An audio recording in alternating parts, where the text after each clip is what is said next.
राग एक बार छलक गया। कैकेयी ने कहा कि हे राघव, तू माया पराध जोग नहीं ताता। अरे तुम तो अपराध करने योग्य हो ही नहीं। लेकिन फिर तब अपने वरदान की बात याद आ गई। तुरंत पलट करके कैकेयी ने कहा, लेकिन राम, अगर तुम वन को चले जाते हो तो 3 को सुख मिलेगा। राम जी ने पूछा, किसको किसको? कैकेयी ने कहा, राम, यदि तुम वन को चले जाते हो तो तुम्हारी माँ कैकेयी को सुख मिलेगा, क्योंकि बहुत दिनों का बकाया 2 वरदान मेरा पूरा हो जाएगा। दूसरे, तुम्हारे पिता महाराज दशरथ को सुख मिलेगा कि उनकी वाणी संसार में झूठ सिद्ध नहीं होगी। तीसरे, तुम्हारे भैया भरत को सुख मिलेगा कि तुम्हारा भैया भरत राजा बन जाएगा। इसलिए तुम वन को चले जाओ राम। राम ने कहा, हे मां, मैं अपने मूर्छित पिता महाराज दशरथ के चरण की सौगंध खा के कहता हूं, अगर केवल 14 साल के लिए बन जाने से मेरी मां को सुख अगर मिल सकता है, मेरे पिता सुखी हो सकते हैं, मेरा भैया भरत राजा बन सकता है, तो पूरे जीवन भर के लिए ये राम वन को जाने के लिए तैयार है, अगर मेरा परिवार सुखी हो जाए। ये त्याग की कहानी का नाम है रामचरितमानस।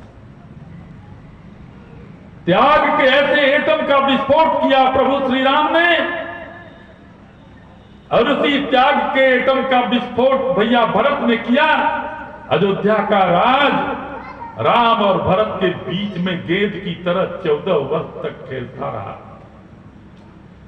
कि तुम माया पराध जोग नहीं ताता, जननी जनक बंधु सुखदाता।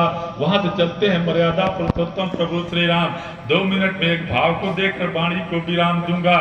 मित्रों, उसके बाद जब माता कौशल्या के पास गए हैं राम जी, माता कौशल्या के चरणों में नतमस्तक होकर राम ने जब प्रणाम किया, मां ने अपने कोमल कर कमलों से राम को उठाया और कहा, हे राम, तुम्हें आज राजा बनना है, जाओ कुछ फल मीठा खा लो, जल्दी से, देर मत करो मेरे लाल।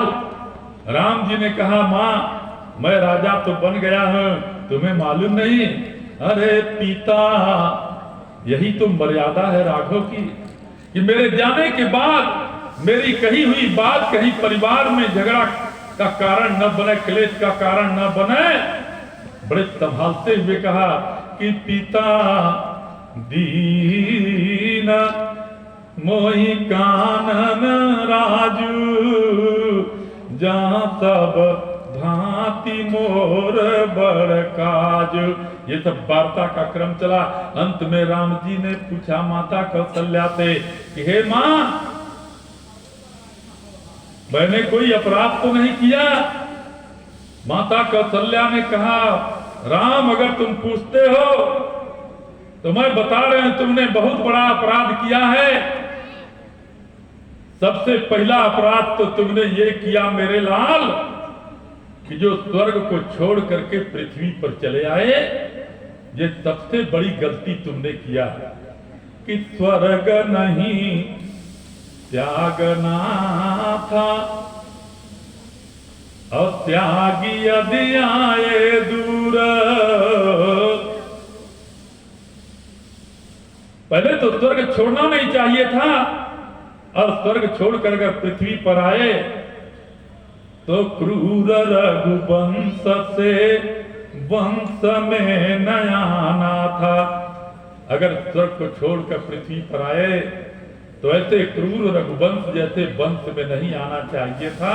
और अगर यदि रघुवंश में ही आना था तो आना था रघुवंश में, तो आते कहीं भी लाल सत्यव्रती पिता का तुम्हें पुत्र न कहाना था।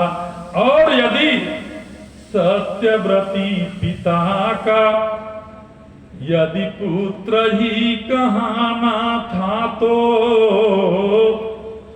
भली भांति मातु का चुनाव कर आना था।